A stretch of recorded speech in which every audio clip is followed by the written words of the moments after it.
You're listening to the Author Stories Podcast, bringing you the story behind the stories and the storytellers.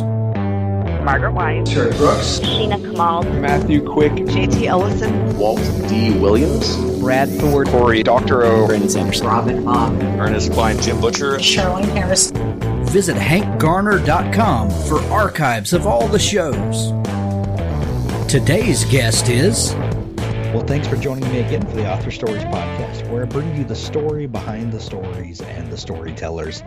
Today, I'm super excited to have one of my favorite thriller writers, Hannah Mary McKinnon, back on the show with me to talk about her brand new book, which releases today when you're hearing this, and it's called You Will Remember Me. And I'll tell you what a thrill ride of a book. This book made me lose sleep at night, Hannah, and I think that's the best compliment that you can give a thriller writer, right? That is a huge compliment. Thank you, and thank you for having me back on the show. It's such a pleasure to chat with you again. Thank you. Oh, I'm so excited to have you. Your book last year just really made a huge impression on me, and I know it did so many other people. And I've been really excited to hear, how do you follow up a book like Sister Dear? And I'll tell you what, this You Will Remember Me is a completely different book, but not any less, of a thrill ride. That's for sure. Oh, thank you. It was an interesting experience because Sister Dear was smooth to write. I'm not going to say it was simple or easy because writing a book never is, but I'd plotted it, the story changed a little bit, and I still went through I love this manuscript, it's the best thing I've ever written, and I hate this manuscript, I'm going to set it all on fire. That's generally, I have this love-hate relationship, when I'm finishing one manuscript and I'm already cheating on that manuscript and thinking about the next one, and it's going to be the greatest thing ever, and then after a while I hate it.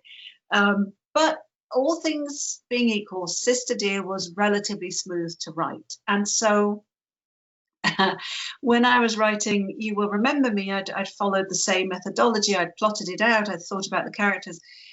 And I met the book and it kicked me in the butt. And it was probably the hardest book I've ever written. Wow.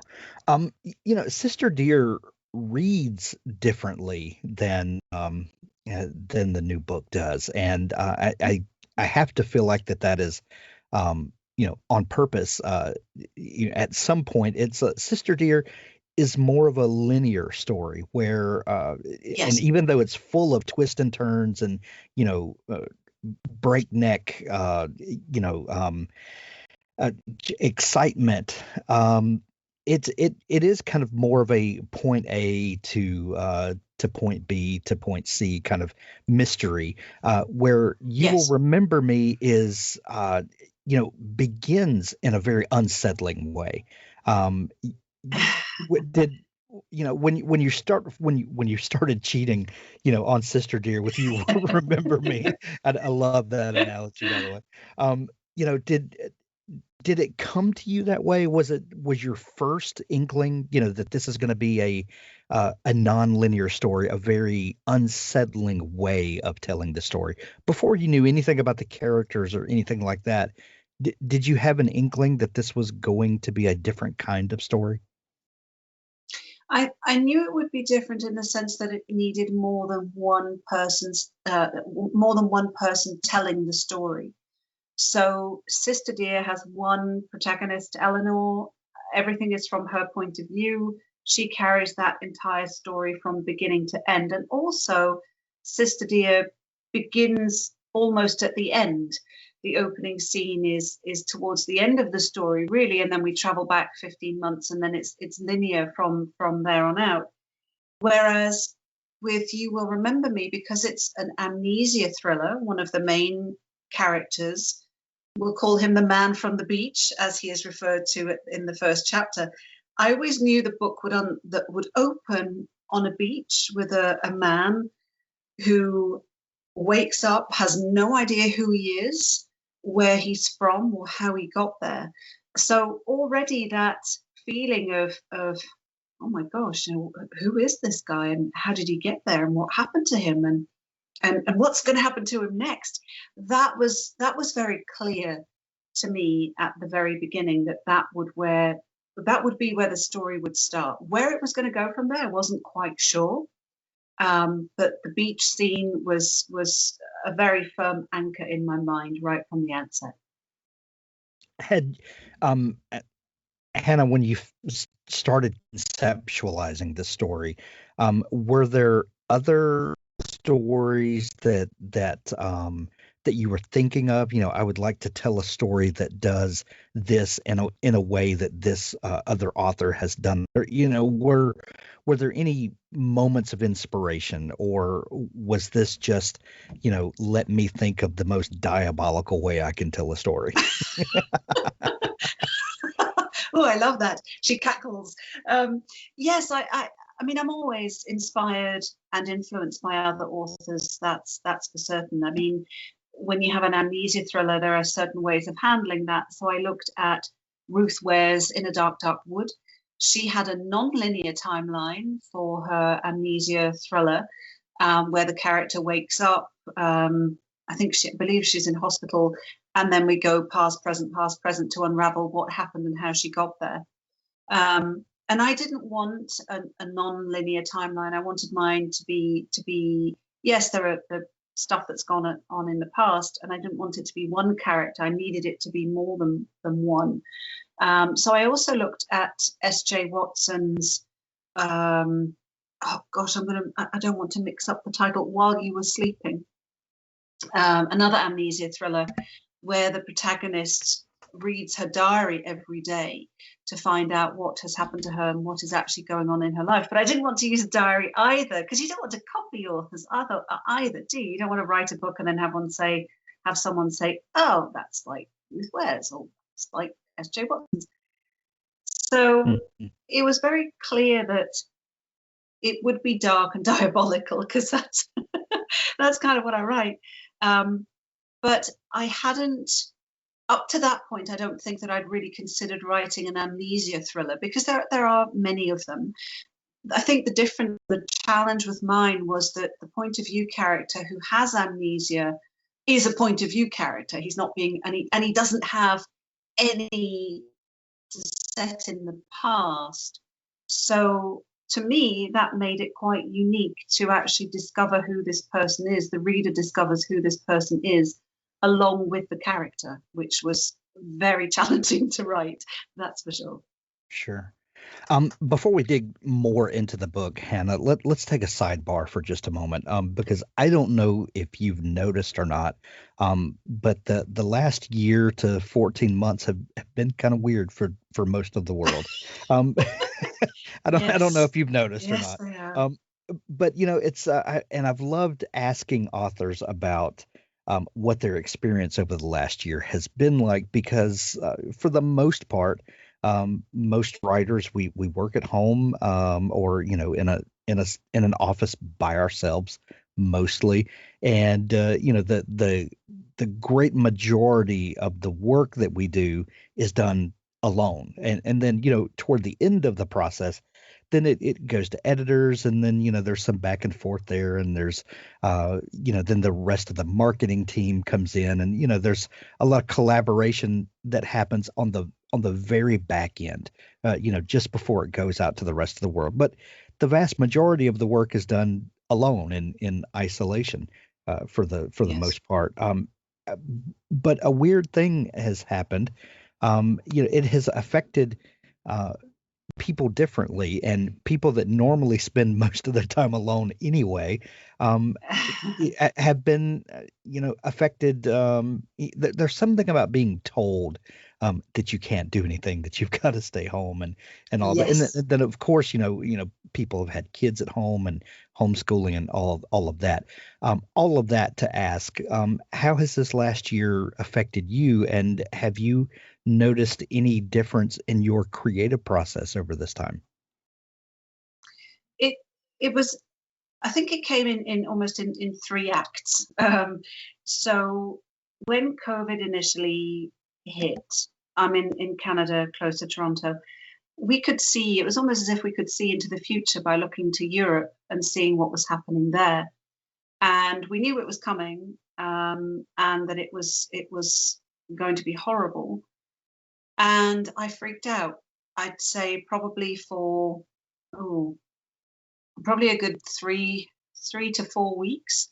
It was very challenging. I just handed in You Will Remember Me. So that was kind of off my plate, but structural edits, so the big ticket items, the big edits were going to be coming. And I couldn't stop watching the news. I mean, obsessively watching the news and looking online. And my husband, who's always the voice of reason in my house, our house, don't tell him I said that he is, he said, why don't you just stop watching the news? And I thought that was the most ridiculous thing. How could I possibly stop watching the news? But he said, well, okay, if you can't stop watching the news completely, just limit it to say half an hour a day. And I did. And it felt really selfish because all of this horrible stuff was going on all around the world. But it was stuff that I couldn't, as Rob said, he said, the one thing we can influence, the one thing we can make sure is okay is our unit of 5. And if we can do that, and if everybody else can do that, then everything is going to be okay.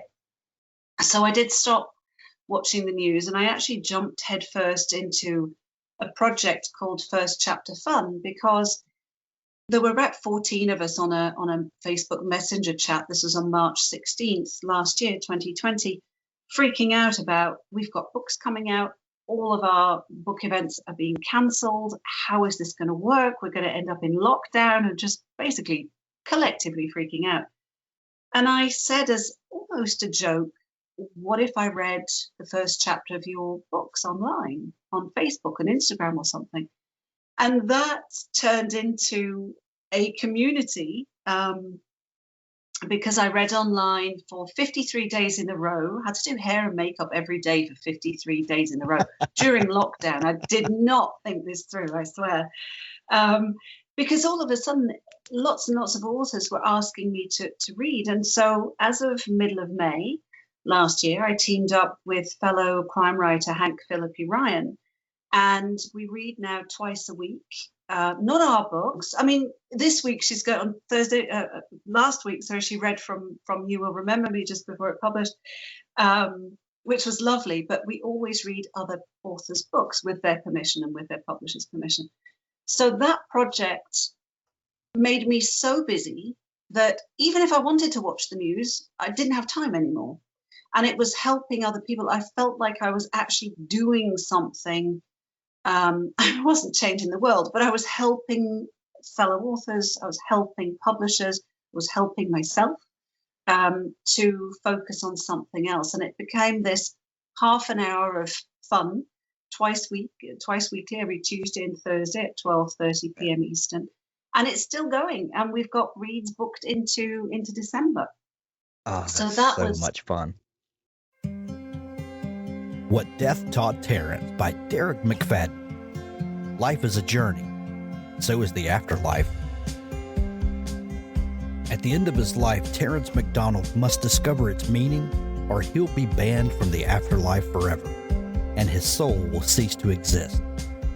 Join Terence and those who love him on a poignant and unforgettable journey through a life at once wonderful and harrowing. Learn what Terence learned. See what Terence sees.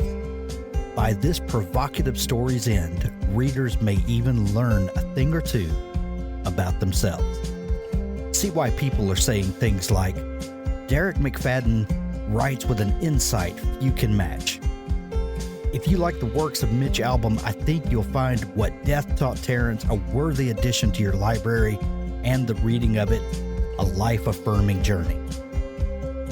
I found the story immediately immersive, and it stuck with me long after I finished. What Death Taught Terence by Derek McFadden, on sale now.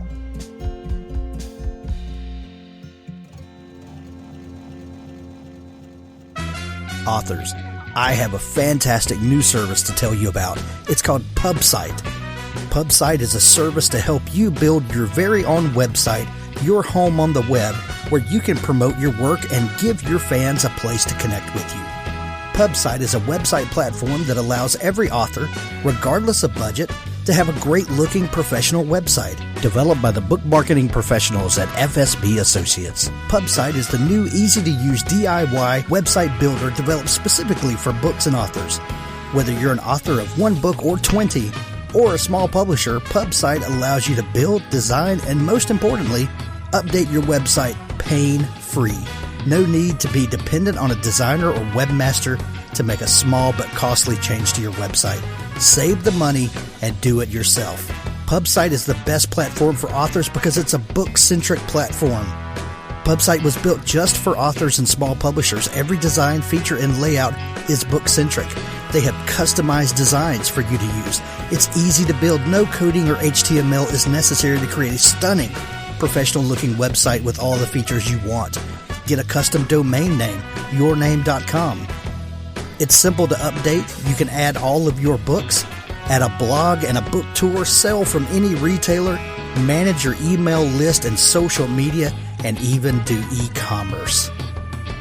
Build your website with a 14-day free trial, then pay just $19.99 per month, which includes hosting. And we offer packages starting at $499 to set up the website for you. Pub-site.com, the place to help authors find their home on the web.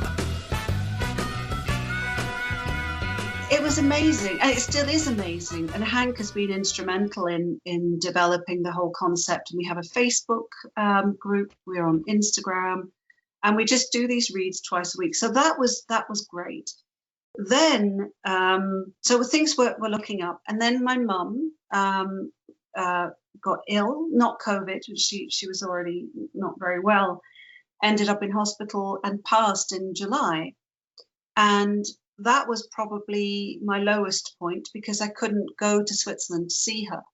So I couldn't go and say goodbye. I had to say goodbye from thousands of miles away. And I haven't been able to go over yet to be with my dad and my sister to support him. So that was horrible. I can't describe it any other way. It was absolutely devastating. And so I found myself with First Chapter Fun, with You Will Remember Me edited and done. My mum had passed, and I needed something to distract myself again, something more than First Chapter Fun. And so I wrote another book, as you do. I mean, it was planned anyway. My publisher, HarperCollins, had acquired the book already based on, well, actually, it was a 2-book deal. It was the second of my latest 2-book deals. And I put together a proposal. I started writing the first chapter in August 2020 and handed it in January. So it was really fast. It's the fastest I've ever written a book. It was the smoothest out of all of them. It's probably my darkest, but also my funniest, which was exactly what I needed. I could deal with the dark stuff, but I needed to lighten it with some humor because of everything that was going on, both in the world and in my personal life. So that's a very long answer to a very simple question, but it's been a roller coaster. No, not at all. That it has been a roller coaster, and the writing of this book is happened so quickly, but also the publishing that's almost unheard of in today's publishing landscape. Well, the one I handed in January will publish next year. Gotcha. So it's not Gotcha. that wasn't You Will Remember Me. That one I wrote. I handed it in just before COVID hit, actually. The first draft. So was the editing of You Will Remember Me, was it different during COVID than were there any effects that made the editing of that different than normal? I don't think so. I think it was just a very, very complicated book to write.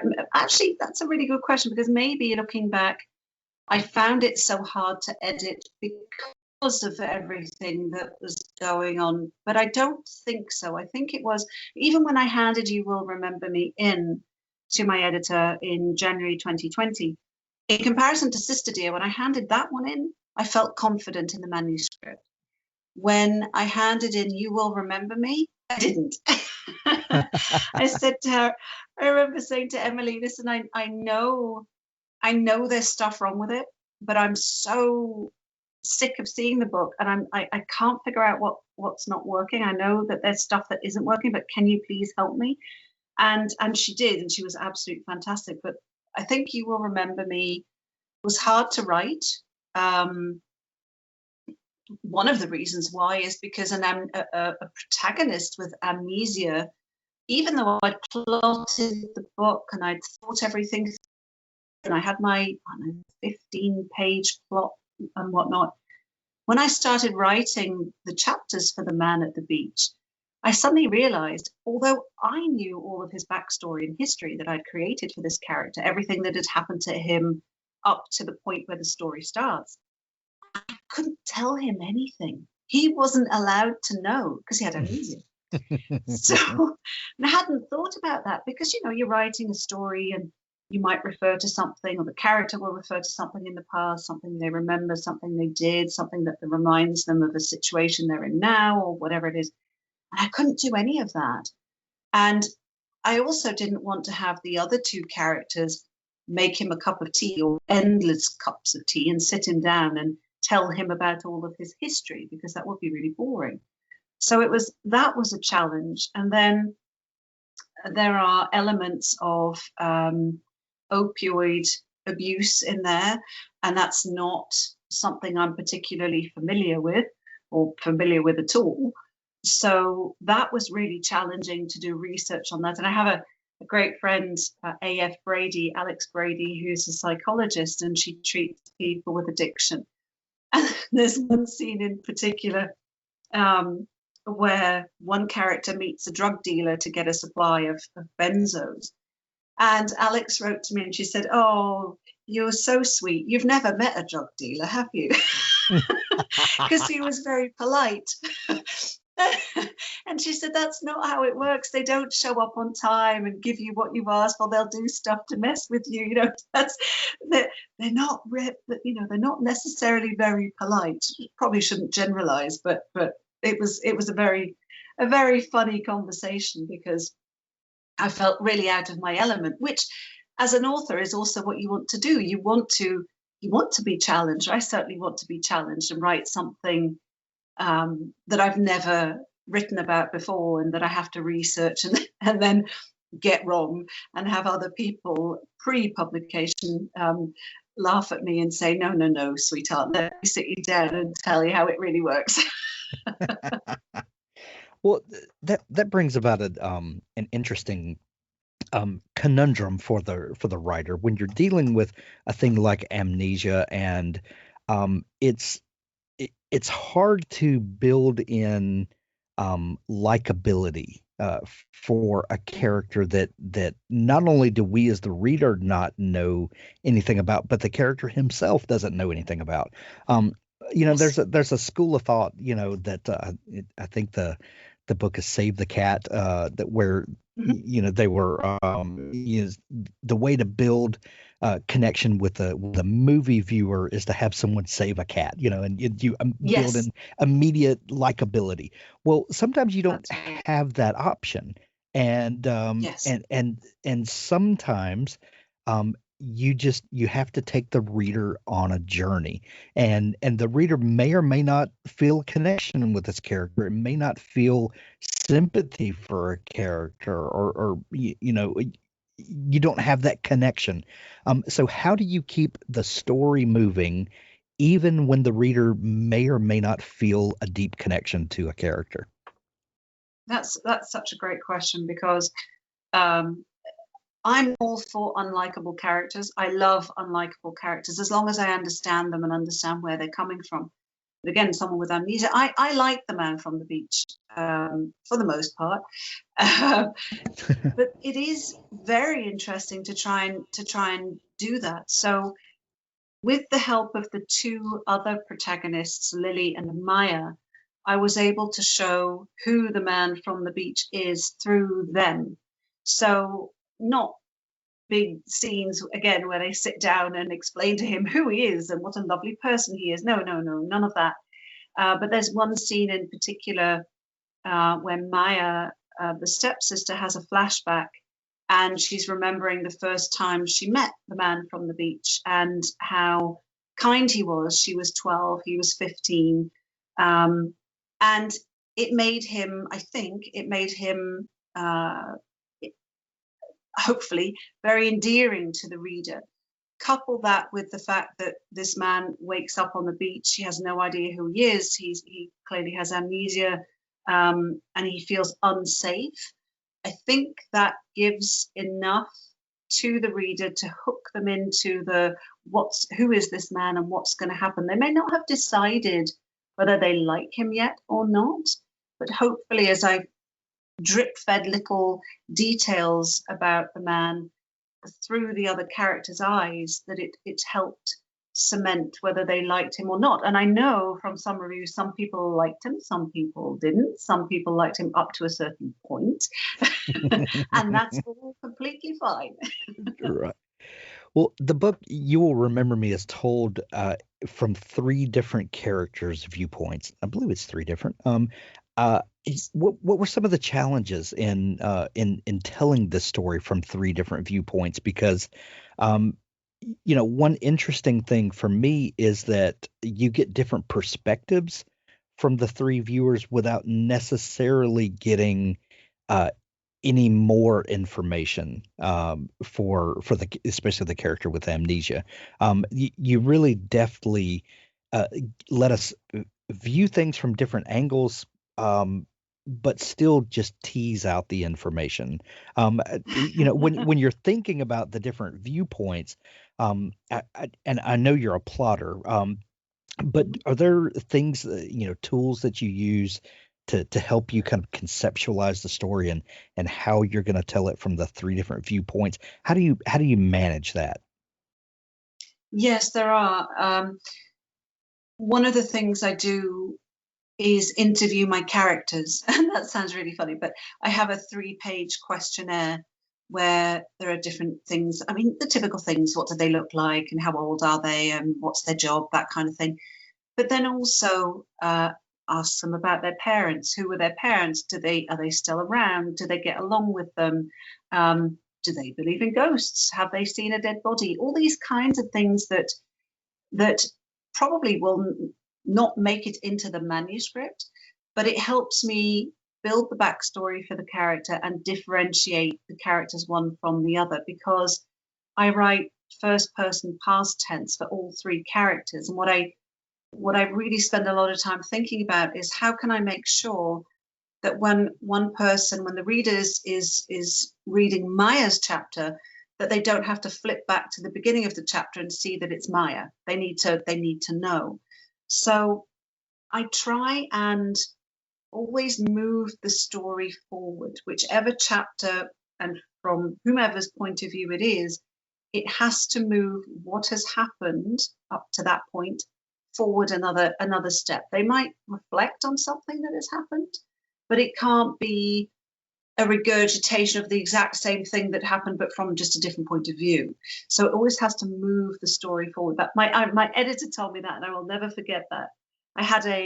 In The Neighbours, I had this lovely scene between one of the protagonists and his grandfather, and it was lovely. And she said, yeah, it's lovely, but it doesn't do anything, so it's got to go. And that stuck with me. I saved it. I copied and pasted it into a different document and saved it just in case I ever want to go read it again. So I got the last word. No pun intended. But yes, I mean, when I plot, as well as thinking about the characters a lot, who they are and where they've come from and what has brought them to the point where the story starts. When I plot, I'll also plot each chapter, but for each person, what's happening to Maya, what's happening to Lily, and how does the man from the beach react, type thing, that kind of process. So I'm not just looking at one character and their journey, but all three, at the same time, making sure that they all converge. I know you spend a lot of time in the pre-writing phase and working out problems and that sort of thing. But in the drafting, do you ever get caught up in the story and your characters diverge from where you have laid out and planned for them? It depends on the book. So in Sister Dear, not very much, I have to say. That one, I flipped one thing at the end, and that made it far more Machiavellian, which I'm there for that. That was no problem. Bring it on. And You Will Remember Me, I think it was the last third of the story that changed probably well, there were smaller details that made things shift a little bit. And when I originally plotted it and sent the plot to my editor, I had 3 endings in mind. And I said, I think this one's great, but I also have these other options depending on what you think, how dark will you let me go in this book? And she said, as dark as you want. And so I did, which is brilliant. I mean, I thought that was fantastic that they gave me such creative license to bring another dark ending to the masses, I suppose. So it really depends. I mean, in The Neighbours, that was exactly as you mentioned. The characters, I had them say turning right, and they said, nope, we're all going left, and you're either coming with us or you can stay where you are, but we're going that way. And they were right. It was far better. I mean, it's my subconscious, I know that, but it was a far better ending than the one I had originally planned. So although I plot heavily, I'm always, always, always, pretty much with everything in my life, open to change. After writing this book, and this is a question really for any book that you write, but do you ever get to the end of a book and think, oh, okay, well, I've done that, I'll never do that again? Or, are you ever surprised at how well a plot takes form and think, oh, this is something that I would like to experience again with different characters? Both. So after handing in copy edits, final edits, finished, final product with You Will Remember Me, I made myself a promise that I would never write a point of view character with amnesia again. I decided it's author achievement unlocked, and I don't need to do it again, because it was really hard. Now, knowing me, I'll probably do it again at some point because I'm a glutton for punishment, and I might have an interesting story in my head that necessitates a character with amnesia. But I will think long and hard about it. In comparison, the book for 2022, that one, I think it was an outlier. I mean, the plot came really smoothly. It's one point of view character, which probably helps. But it was really smooth to write. And I said to my husband at one point, this is going so well, I'm waiting for the other shoe to drop, because this isn't normal. This is not normally, he would say to me, I'd go to him, I'd say, I hate this book, I hate it. And I hadn't said that. And he said, what's going on? What's going on with this book? Is it challenging again, or what's going on? I said, no, it's, and I whispered, easy. Because you never want to say it's easy, because I know that's going to come back and bite me in the behind. So that I would love to have that experience with every book moving forward that I write. But it was so odd because I plotted it in exactly the same way as I did You Will Remember Me and Sister Dear. So I think it was just, maybe it was the story, maybe it was the fact that I just needed to go with that world because I needed to be there rather than focusing on what was going on in my life at the second half of last year. I'm not. I'd like to think it's because I've now written 6 books and I'm an expert, but I know that's not true. Well, you are an expert to us. You will remember me. Out of him in You Will Remember Me is available everywhere today. When you're hearing this, you can grab it in Kindle edition, or if you want to hold the paper in your hand, you can grab the paperback or the audiobook. It's available everywhere in audiobook as well. We're going to put links to it in the show notes of this episode. Hannah, if people are just discovering you and want to dig into all the amazing stuff that you do, where can they connect with you online? They can find me on hannahmarymckinnon.com. Instagram and Facebook, I'm Hannah Mary McKinnon. And on Twitter, I'm Hannah M. McKinnon, because the Mary was too long. Love it. We'll put links to all those places in the show notes as well. You Will Remember Me, a must-have for your reading to be read pile this summer. Go grab it today. Hannah, thank you so much for taking time to come back on the show. Thank you. It's been an absolute pleasure, as always. Same again next year? Absolutely. Same again next year. Thank you. Authors, if you're looking for a partner to help ensure that your book is the best it can possibly be, look no further than Pico's House. Crystal and her staff make a conscious effort to be critical yet courteous. They also strive to make the business side of things run smoothly so that you can rest easy knowing that your manuscript is in capable hands. Whether you need beta reading, developmental editing, a manuscript critique, line editing, copy editing, or proofreading, Pico's House is the one-stop shop for you. Check them out today at picoshouse.com to get started.